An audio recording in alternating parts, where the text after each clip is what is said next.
All right. Hello, Okay. everybody. I am so pleased to introduce Natalie today. She's going to talk about her new book, Mark the Dragon Who Loves to Stretch. I am so pleased to introduce Natalie through our Global Shiatsu virtual gathering. Today is number 16. It's already December 3rd, 2022. And let's put the both hands together and let's meditate and chant and send in a good energy to everybody who may be suffering because of the pandemic, because of isolation. So hopefully today's presentation will bring the people's energy up and happy. Yeah.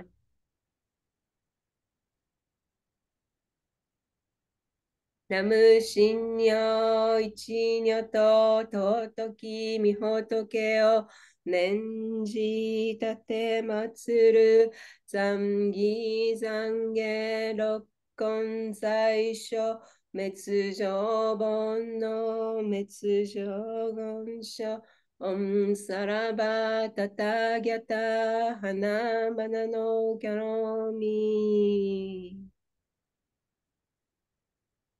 and let's reflect our yin-yang energy. Are we balanced? Are we still struggling to balance? Let's feel our yin and the yang and let's connect and make a more freely move like our kids. So Natalie will talk about her new book. And here, take away, Natalie.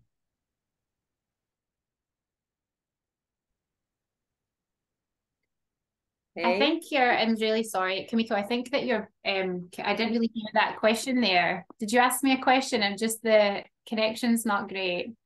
Oh, just go, take away. Please talk about your book and please introduce yourself. Okay, so great. I'm Natalie Ventilla and I wrote the book Mac the Dragon Who Loves to Stretch. And this is it here. And I'm really excited to be presenting it to you. It's something that I'm really proud of. That took me quite a while to bring together, and now that it's here and out into the world, I'm really quite excited about it. So Mac the Dragon, Mac kind of being short for Makaho, um, is all about a dragon who kind of wakes up feeling stiff and a bit grumpy, and goes through his day, goes through all of the kind of elements, the five elements, and the Makaho stretches, and throughout the day becomes happier, more grounded, and just a better version of himself. So the idea of this came from my own experiences with Makaho and my children as well. So I started studying Shiatsu in 2016, and I have three kids. And at the time, one of my children was really young. He was like 2 or something like that. And anytime that I was doing the Makaho stretches in the house, he just loved to get involved and like stretch his body and move into the shapes with me. Um, so yeah, I just found it really inspiring to watch this little person and think that it was just so natural for him to get into these postures where, once we're kind of a wee bit older in life, some of these postures can be quite challenging for us. So yeah, of course, that was the kind of inspiration as well, behind making the stretches in the first place and creating these stretches and putting them together.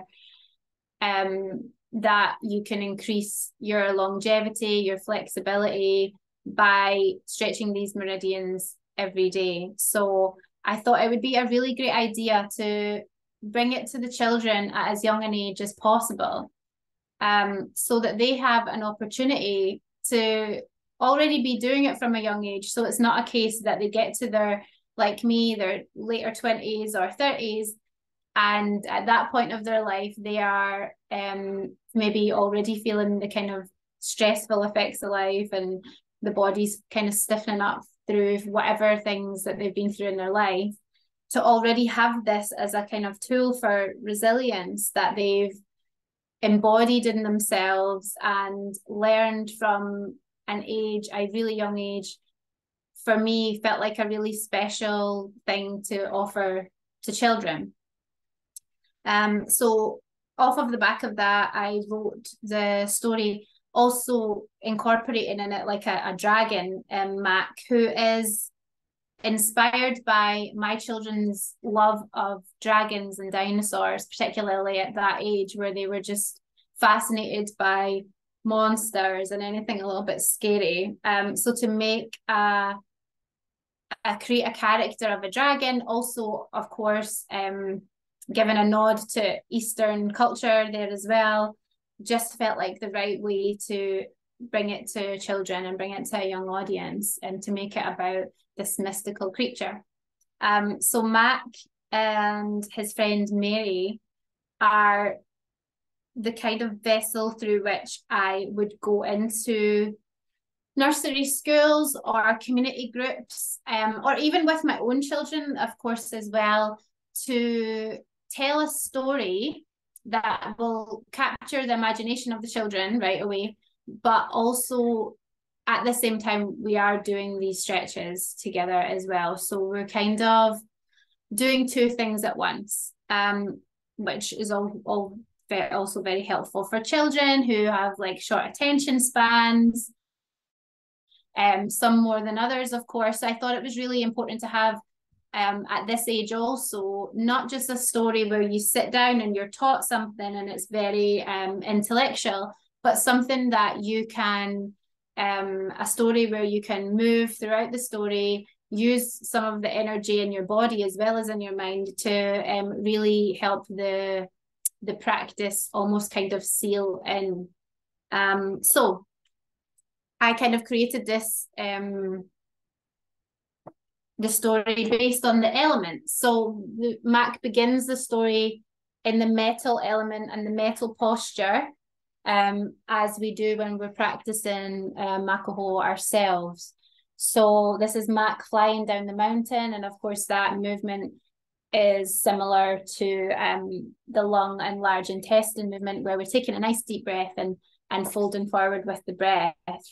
So the children really, while they're doing Makaho, they're making the movements that I kind of envisage Mac to have been making at that part of the story.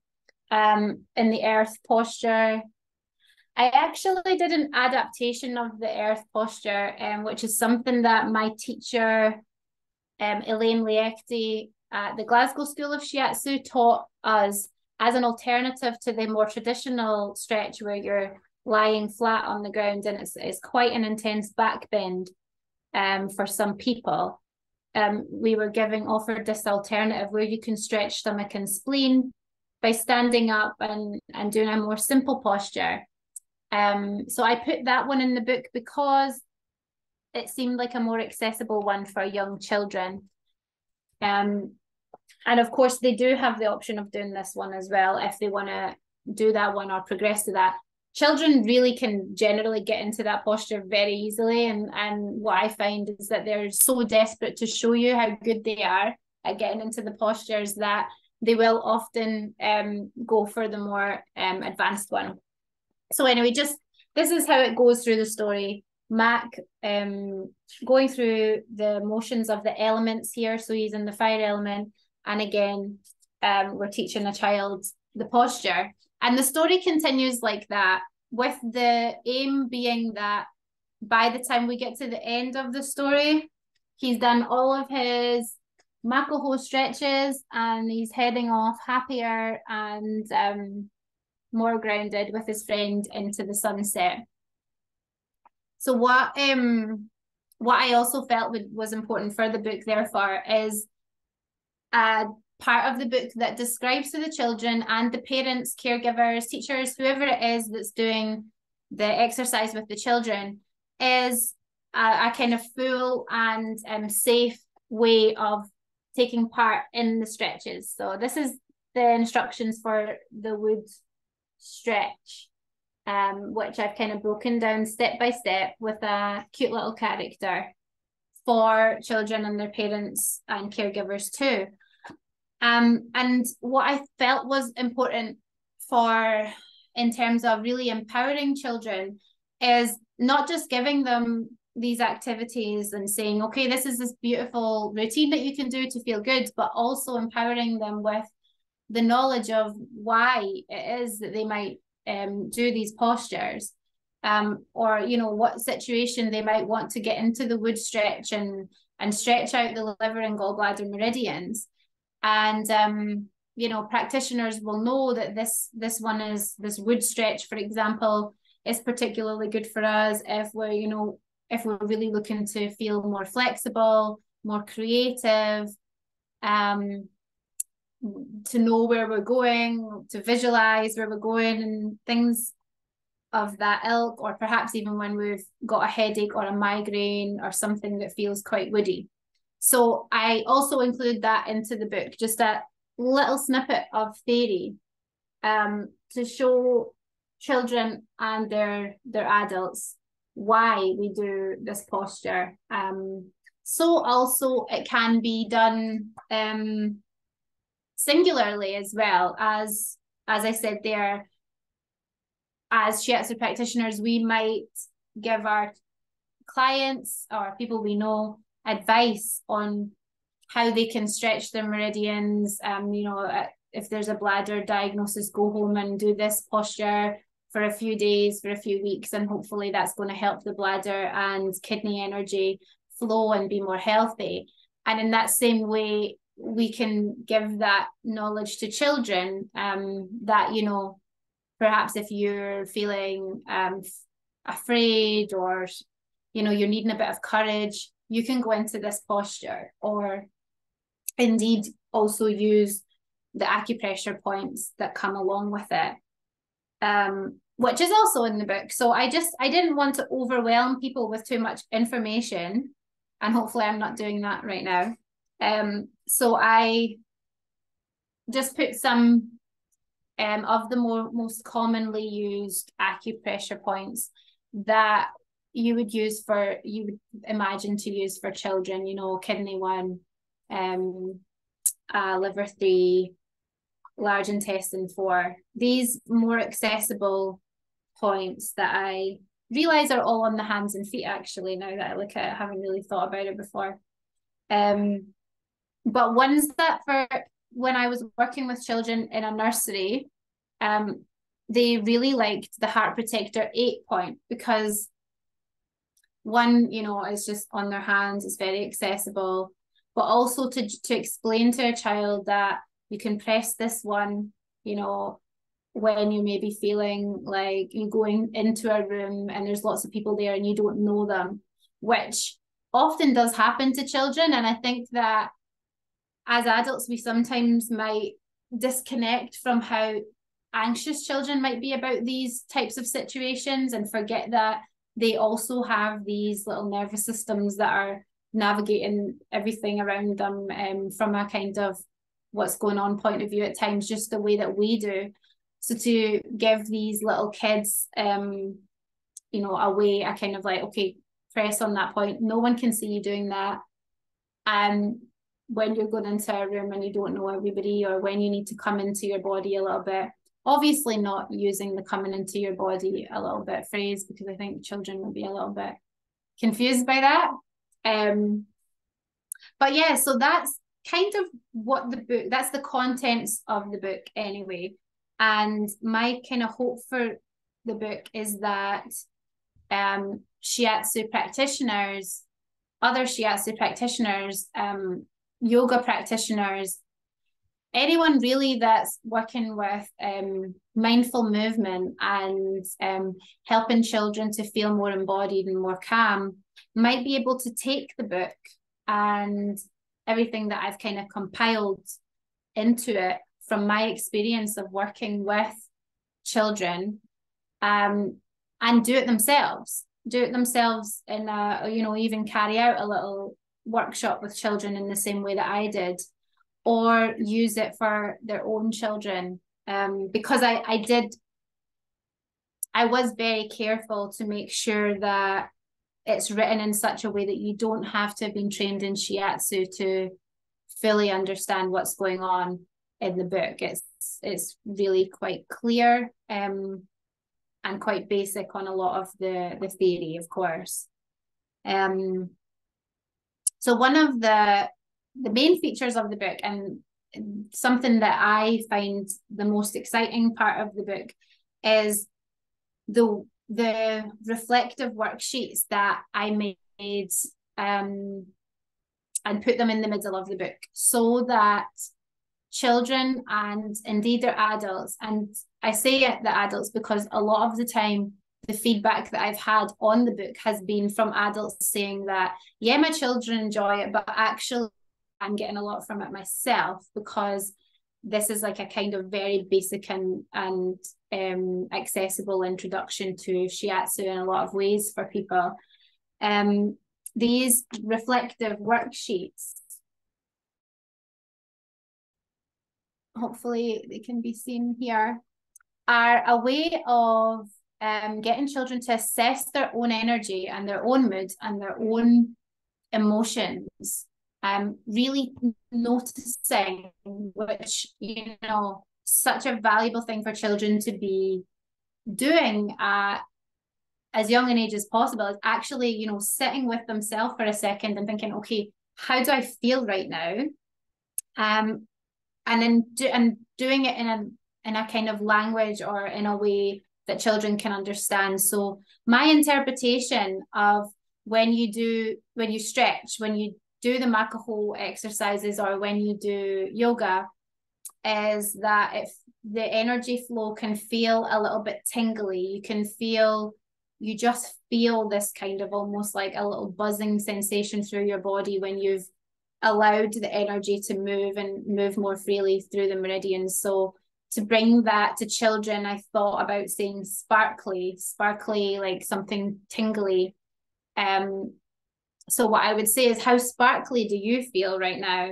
And the children would say, you know, they would fill it out on this place here. So out of 5, how sparkly are you? 5 being like super sparkly, feeling awesome.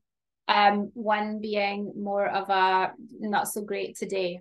And there's also, if children don't fully relate to that, there's also these little emojis where you can just circle, you know, which one of these is most like you before you start doing these postures and reading this story. And also the word sparkly is what is used throughout the book with Mac, you know, how sparkly he is beginning to feel. So yeah, in this way, we're teaching children and empowering children with a reflective intelligence that they can hopefully go on to use throughout their life. You know, how powerful would it be to know from the age of 4, 5, or 6 how your energy is feeling, and knowing that there's something that you can do yourself, completely by yourself, that can make you feel better, make you feel happier and calmer. And I feel like this is what these exercises can do for kids. So in doing this, we get the children to assess how they feel before the exercises, and then after they've done the Makaho stretches, they come back to it and, okay, I'm feeling better. 10 out of 10 times they're feeling better. And they notice that they're feeling a bit better, or they're feeling whatever it is that they're feeling, however they decide to tell you, it will usually be that, you know, maybe they feel a bit lighter, or they feel happier, they feel brighter. And I have actually had children use words like that to describe how they feel after doing the stretches. Obviously, for more advanced, older children, you can be talking about, for example, which shape do you like the most? What did you like the most today? Was it the wood stretch? Like, let's look at that. What's the wood stretch about? Did that feel good for you? So your energy is flowing well in terms of the liver and gallbladder. Or you can say which one didn't feel so good for you. And I think that's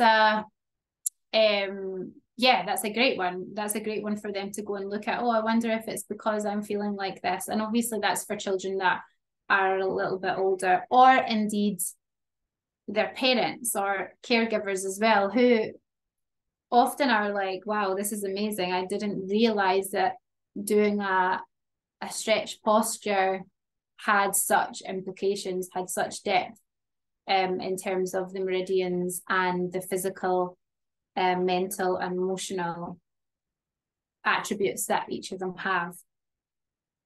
So is the that is the book. That's what it's all about. I think it's a really helpful tool, and so far I've had a lot of really nice feedback on it. I wondered if it might be a nice idea for us, the people that are present just now, to maybe do one of the postures. And if you have a pen and paper, we could get you to write how sparkly you feel today, maybe draw how sparkly you feel today, and we can go into one of the postures or maybe two of the postures, and then assess how we're feeling at the end of that in the same way that we would do with the children. So I will lead you into that. I'm just thinking we could maybe do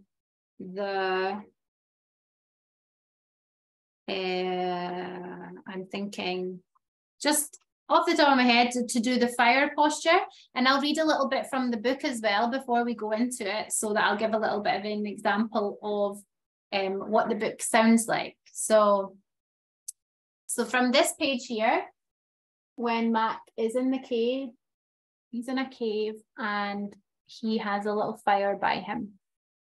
So, okay. So where the blossoms grow, there's a quieter spot to reflect on his feelings. This helps him a lot.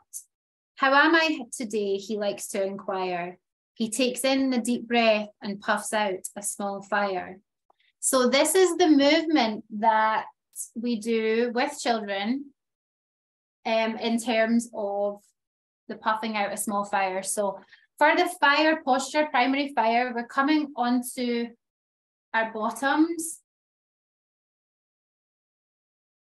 and just really feeling in, making sure that we are, both sitting bones are feeling quite comfy and grounded. Woo, almost lost you. Typing up. And we are going to bring our legs out in front of us. So like so, and bringing our feet together, our soles of our feet together out in front of us. So I'm not sitting flat on the ground because I've got a bit of a sore back. I'm sitting on a bolster. And if anyone else feels like they need to sit on something, maybe a block or, you know, something that's just going to elevate you a little, then please go ahead and do that. So we're bringing the soles of our feet together.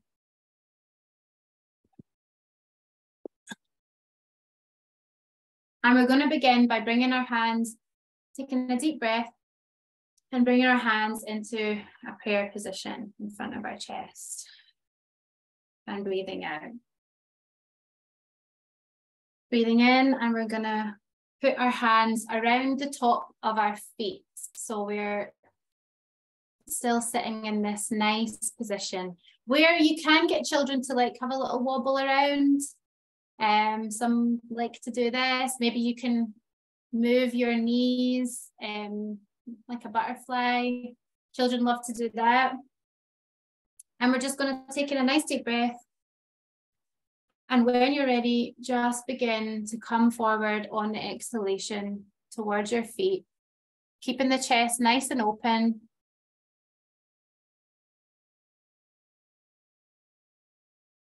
Feeling a good and nice stretch, but never too far, never to a point where you're feeling uncomfortable.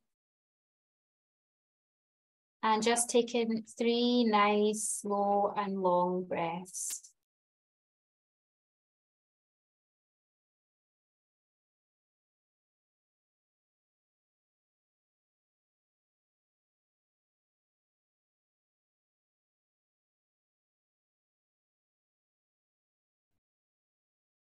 coming up, and an inhalation back up to sit.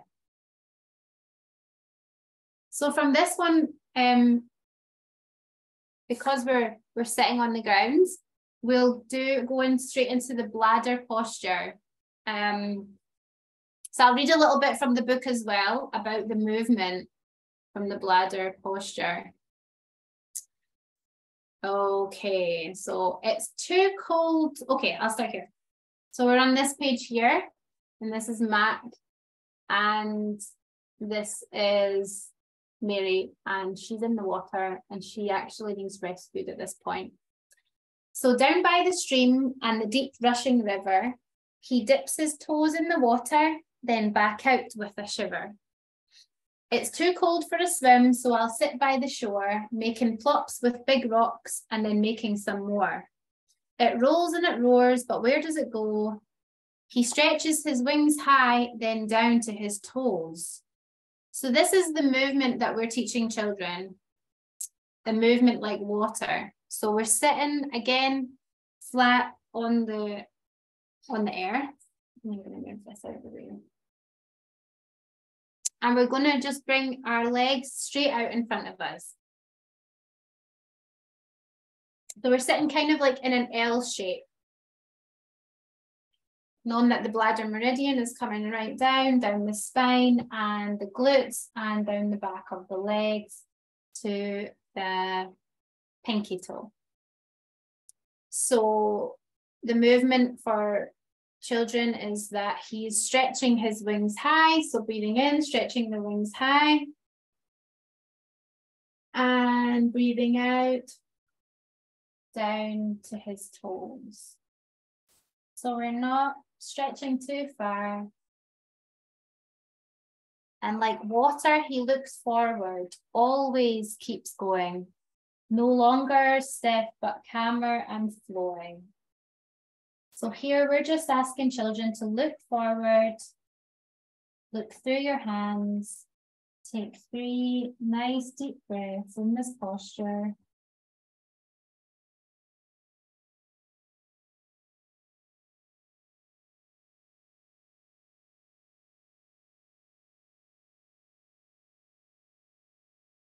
And coming back up nice and slowly. Before just letting our hands kind of trickle down like water by the sides of our heads. So when we're reading the story to children, we are basically just embodying these postures as we go and as Mac makes his way through the story. Until we come to the end. And I won't go into all of the postures with you guys, but we come to the end and then we ask the children if they feel a little bit different and if they notice any different sensations in their body. And if they do, to make a note of it. So if anybody who was with me from the beginning wrote down how sparkly they were feeling before they did the postures, then I would invite you to notice if there's any changes in your body after doing a couple of the Makaho postures. And hopefully you'll have noticed that you feel a bit calmer and maybe a little bit sparkly, as Mac and Mary did too. Does anyone have any questions for me or want to add to the discussion just now?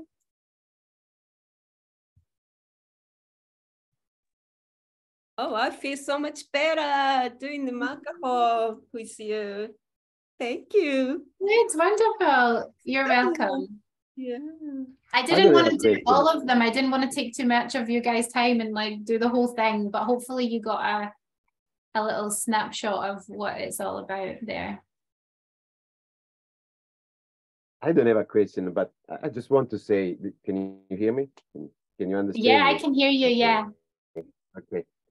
I think it's very important the effort that you put to help the children pay attention to their emotions, their way of being, because self-perception is something that should be taught in school. I don't know, maybe somewhere else is taught, but in Italy not for sure. And recognizing emotion is it's very important. That's what is going to make the people of the future the better the better one. That's what I think. So cool, very cool. Thank you. Thanks so much for that. I'm glad that you think so. I agree wholeheartedly. When I came to learn in Shiatsu, I don't know about you guys who are here on the chat, but when I came to learn in Shiatsu, I just feel like it opened up a kind of a new world for me in terms of being more aware and more present of my own body and my own emotions and my own habits that I might have picked up that aren't maybe so good, or also the ones that are good. But I think that if we're bringing this to children at a young age, encouraging children as well to talk about emotions and attach, energy to emotions or how they're feeling to different scenarios and situations, and also give them something. It's really difficult, I think, even as an adult at times, to regulate how you feel and regulate your emotions yourself.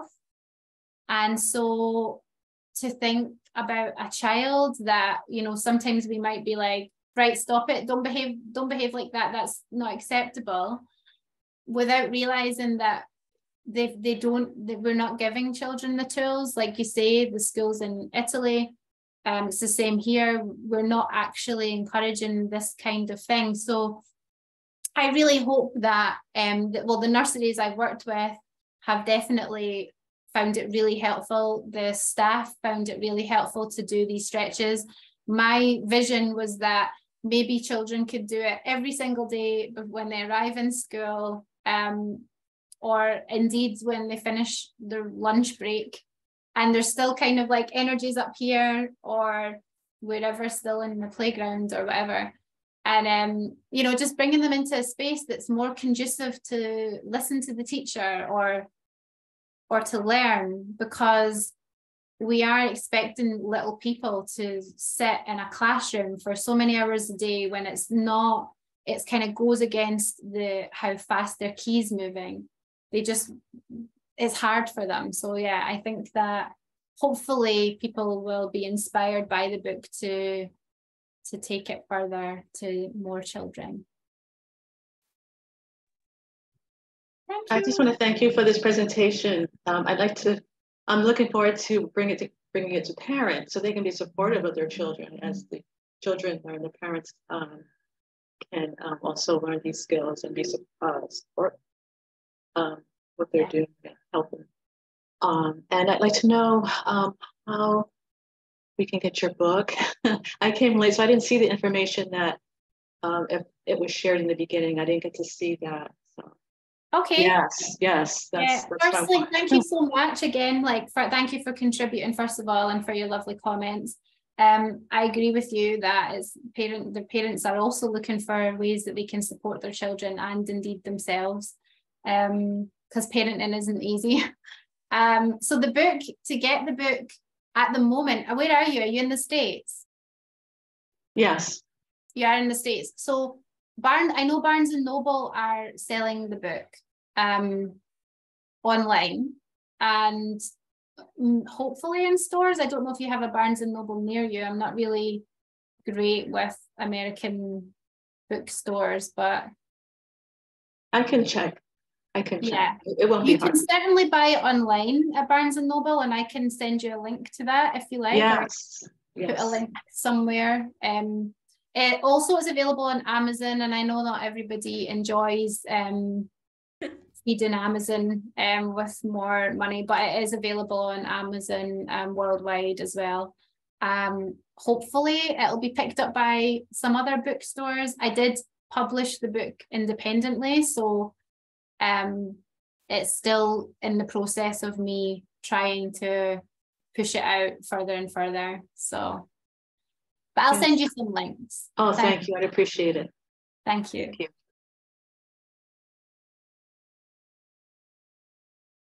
Great. Any more questions?